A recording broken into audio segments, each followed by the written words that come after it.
Hey, this is Laura Workala with Sewing Genius on YouTube. So I decided to go ahead and make a video about sewing the sheer curtains, just because this is an opportunity to talk to you about ways to guide the stitches close to an edge, because we always want to be close to the inside edge. When I have a hem, I have the inside edge and the outside edge.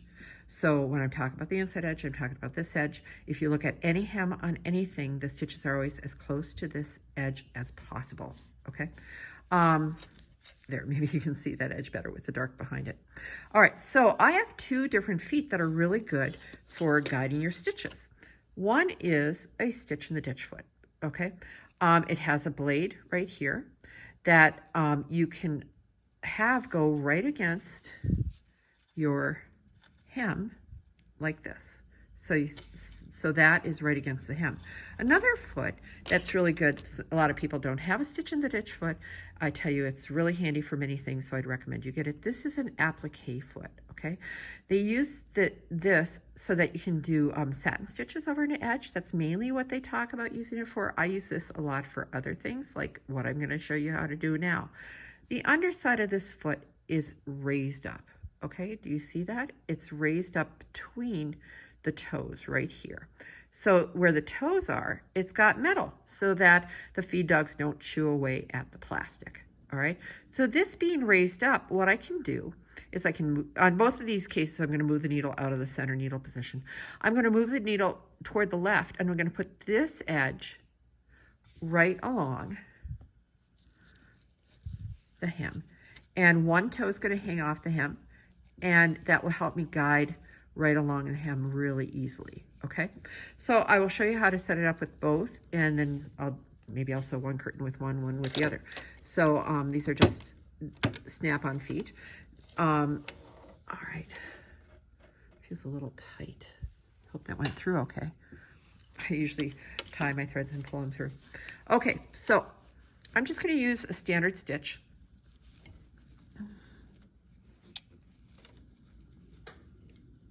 And I've got this, so the left toe of the foot is hanging off the hem.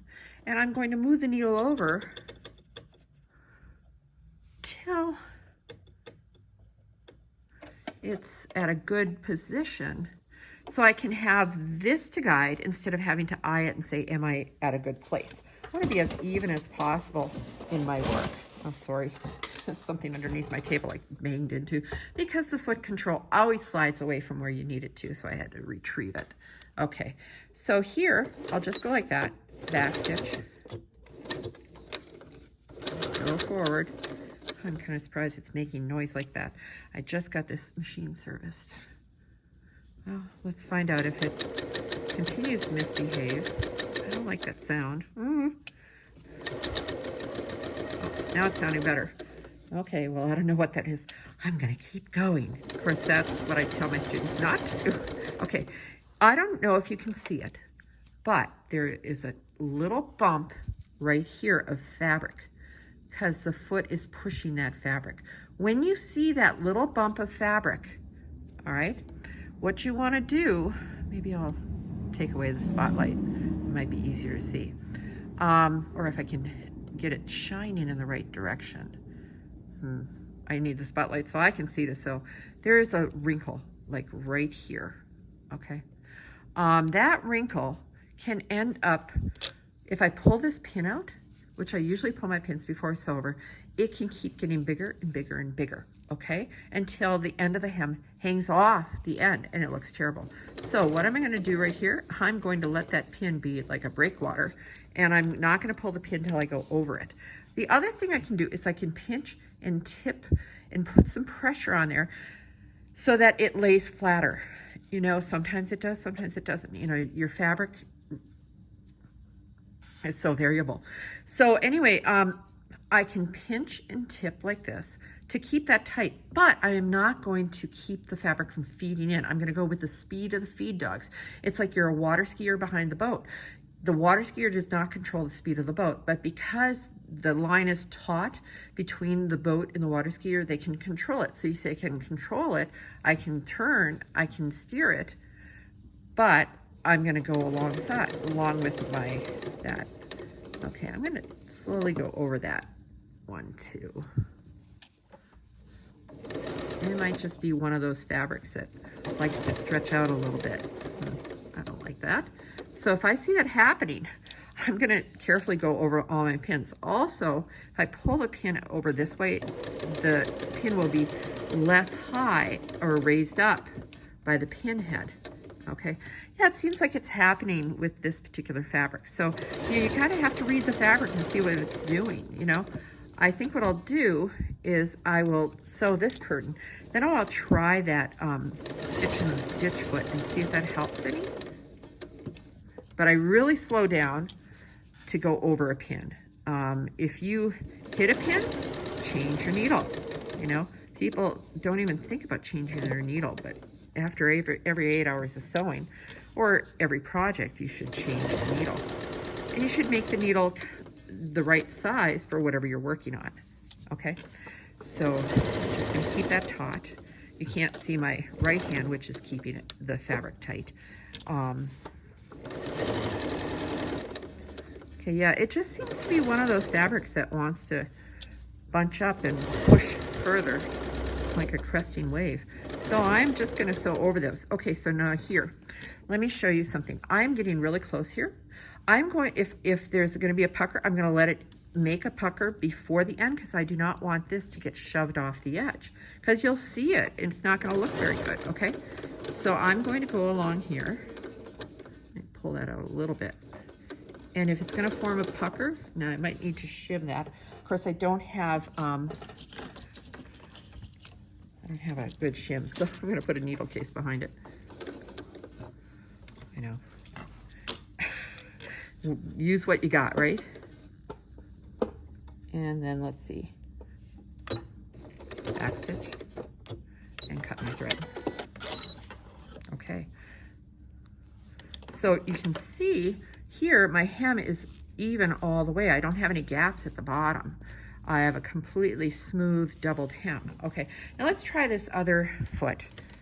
Let's stitch in the ditch foot. So now this one is not going to be guided inside the left toe like this one is. It's going to be guided just to the, this blade in the middle here is going to be, you can see it on my fingernail maybe? I don't know, maybe I should do this again. See, you can see it on my fingernail. We're gonna have the needle go just to the right of it. So I'm definitely gonna be moving my needle over. Let's see what I think of that. I'll hand turn the needle down to see if I like that position. Okay. I've got these curtains kind of folded and stacked, and it's hard to tell which curtain belongs to which one, as I have 4 of them. Now, one thing that's nice about the stitch in the ditch foot, this is flexible. So it should go over stuff. I mean, if it's gonna be like it was before with that pushing it, well then I won't want to use this, but it could be that just the way that particular foot was dragging, that it was pushing the fabric ahead of it, you know. So let's just see what happens. I'm liking that position. I might want to shim that a little bit and use my, that's not the best shim. I should use something a little lower. I usually have a piece of cardstock or that around here. Let's see how this goes. Well, that seems pretty good. I don't really notice a cresting wave. So you just have to see how your feet react. So you see I've got the blade just next to the hem and the needle to the right of that. Makes it much easier to guide when you have something to look at that's obvious, that's easy. Yeah, this one doesn't seem to be pushing the fabric as much. So I'm thinking that maybe that foot was dragging a lot and this one isn't dragging as much. So I'm just able to pull the pins. So isn't that interesting, you know? Okay, almost there. I think it was actually faster doing it this way. Now here, I definitely do not want to have any hanging off the edge. So I'm going to go over that pin really carefully.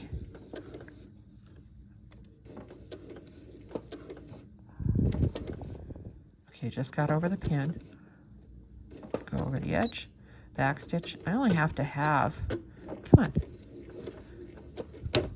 Oops, okay, well, perfect time to change my needle. Did you hear it? All right, so that worked out great. That came out really, really well. All right, so I think that for this particular fabric and this project, I'm gonna use the stitch in the ditch foot. But I had options and I tried them and I found I liked one better than the other. I hope that helps you.